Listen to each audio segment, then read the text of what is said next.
Yun mga master, long ride ulit tayo mga master. Ito yata mga master oh. So papunta tong Mr. Bikutan.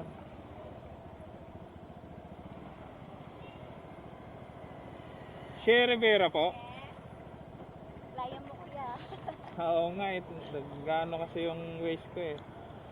Sabi ko sa baba pa pala. Layo yun ma'am no? Oo.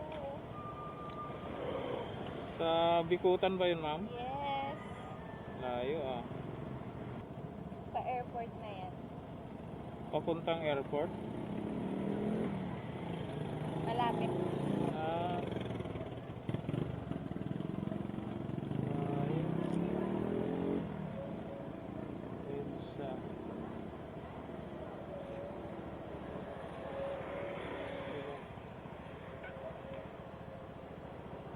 Okay, let's go.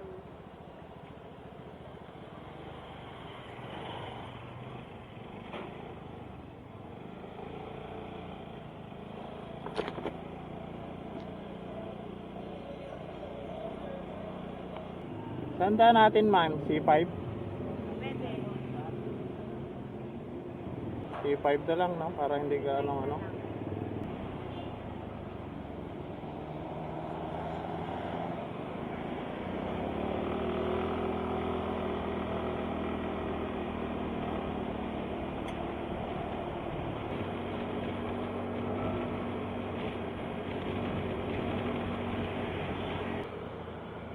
Kanan tayo ma'am.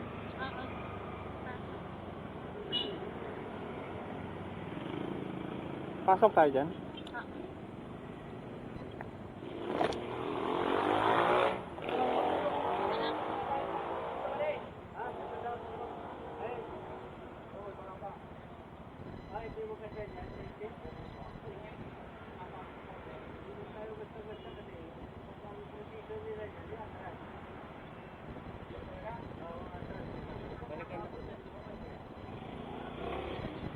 Saan tayo ma'am? Diyan na lang. Ah, dito lang.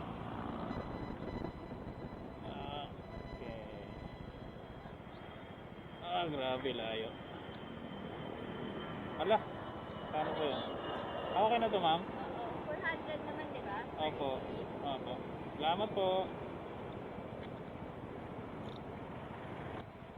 Yung mga master 488 pero 500 yung binigay ni ma'am.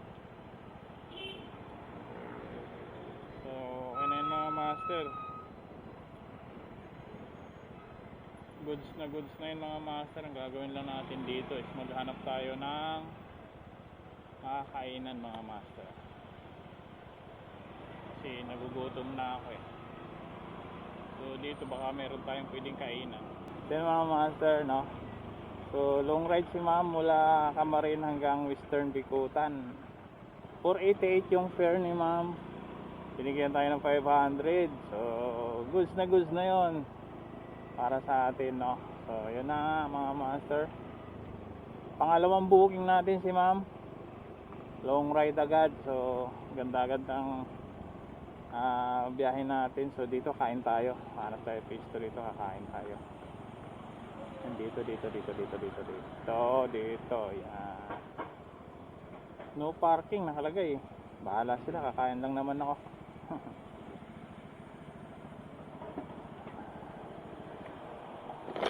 So yun mga master, maraming salamat sa mga nanonood dyan. Shoutout sa lahat ng mga followers ko. Ingat kayo palagi. Bye bye.